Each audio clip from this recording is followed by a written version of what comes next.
મિત્રો હવડા એક બેને કોર્ટમાં કેસ કર્યો. કેસ ચાલતો હતો.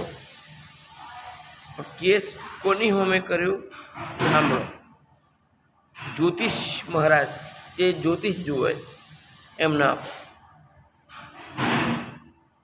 જજે પૂછ્યું કે બેન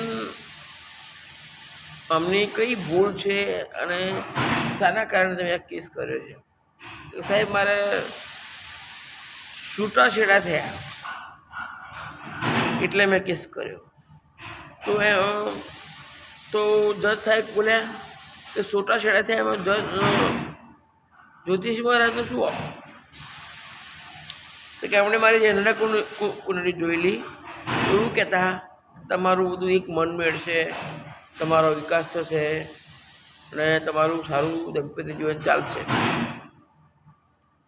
અને મેં એમની વાર 7 વખત જોડાઈ તો પણ એમણે એ જ કીધું. લગ્ન કર્યા પછી મારે રોજના રોજ ઝઘડા ચાલુ થઈ ગયા અને મારા છૂટાછેડા થયા એટલે મેં કેસ મૂક્યો. મિત્રો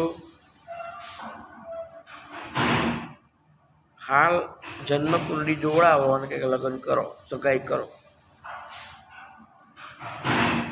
પણ જે લોકોએ જન્મકુંડળી નથી જોડાઈ, જે લોકોએ જ્યોતિષ નથી કરાયું,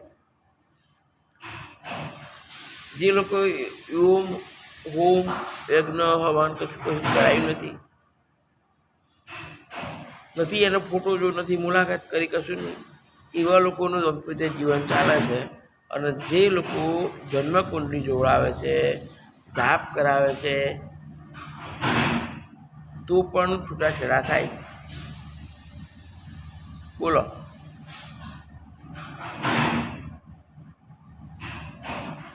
શું કરવાનું? મારા જન્મકુંડળી જોઈ જ નથી તો ચાલે છે, ચાલે. એ વખતે જેની જન્મકુંડળી નથી જોવાઈ એ લોકોનું દાંપત્ય જીવન તેમના વડીલો, તેમના સગાવાલા હોય એકબીજાના હાવભાવ પ્રેમથી સગાઈ કરી અને એમની 3 પેઢીની ખાનદાનીની માન આપી અને સગાઈ કરી હશે ત્યારે એનું પરિણામ અત્યારે છે. જે લોકોના છૂટાછેડા નથી થયા, જે લોકો જે ઘરમાં જે કુટુંબમાં એકદમ સુખ શાંતિ અને એક શાંત વાતાવરણ હશે તો સમજી લેવાનું કોઈ પણ એક વ્યક્તિ બધું સહન કરતું હશે, એક્સેપ્ટ કરતું હશે. થોડું ઘણું જતું કરવું પડે, ચાલશે, ફાવશે ને ફાવશે. આ નિયમ રાખો તો બધું ચાલે. મારો કહેવાનો મતલબ એ આજકાલ જન્મકુંડળી જોઈને લગ્ન કરે તો પણ છૂટાછેડા રોજના ડખા ચાલુ હોય.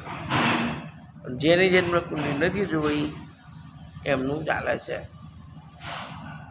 બોલો આ વિડીયો ગમ્યો હોય તો લાઈક કરો, કોમેન્ટ કરો, શેર કરો અને મારી આઈડીને ફોલો કરો, ઇન્સ્ટાગ્રામ પર સબસ્ક્રાઈબ કરો.